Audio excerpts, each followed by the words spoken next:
नमो तस् भगवतो अरहतो सम्मा संबुद्दस्स। नमो तस् भगवतो अरहतो सम्मा संबुद्दस्स।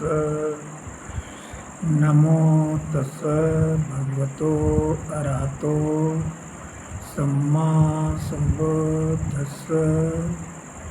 नमो बुद्धाय। मित्रों, आइए धम्मपद की 41वीं गाथा और चित्तवग्ग की 9वीं गाथा का हिंदी अर्थ समझते हैं। 9वीं गाथा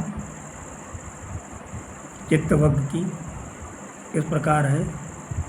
अचिरंग वत्यंग कायो पठविंग अधिशेषति क्षुद्धो अपेत विन्नाड़ो निरर्थं वा कलिंगरं।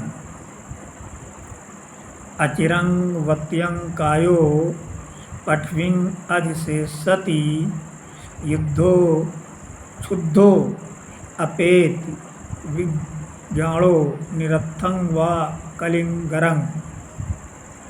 अचिरंग माने बहुत जल्दी, शीघ्र, वत निश्चित, यंग अयम यह, क्षुद्धो तुच्छ,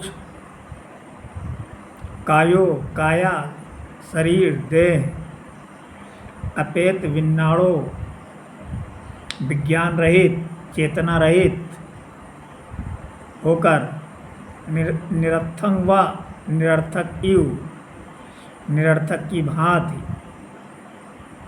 कलिंगरं सड़ी लकड़ी की तरह, पठविंग पृथ्वी पर, अधिशेषति पड़ी रहती है, अर्थात ये तुच्छ काया निश्चय ही बहुत जल्दी जीव रहित होकर निरर्थक सड़े गले काष्ठ की तरह पृथ्वी पर पड़ी रहेगी। देखो, इस निरर्थक सूखे काष्ठ के शरीर को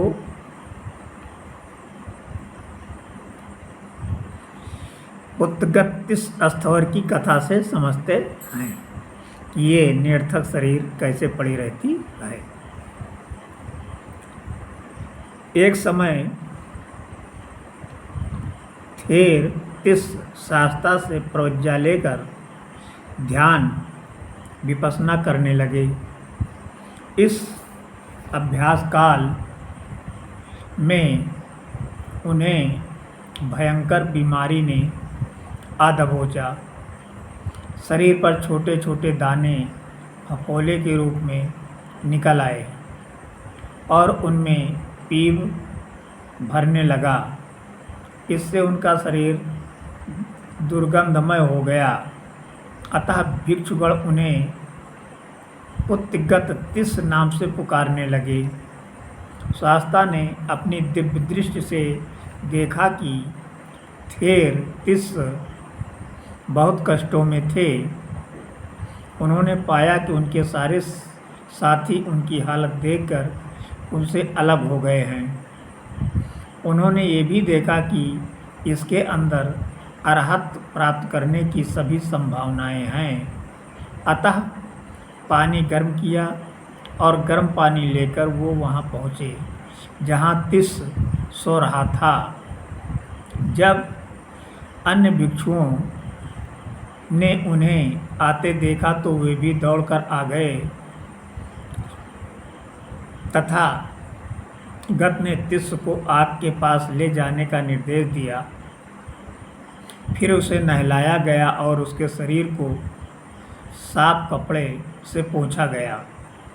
उसके चीवर को भी साफ किया गया और उसे धूप में सुखाया गया। स्नान से तिस स्वच्छ हो गए और अच्छा अनुभव करने लगे। उनका शरीर निर्मल हुआ और उसके साथ साथ उसका चित्त भी निर्मल हो गया, उसका मन साधना में दृढ़ हो गया। शास्ता जब तिस को स्नान करा रहे थे तो उसका शरीर जमीन पर काष्ठ की भांति पड़ा हुआ था, लकड़ी की तरह पड़ा हुआ था। उन्होंने समझाया, भिक्षुओं, काष्ठ की भांति पड़ा हुआ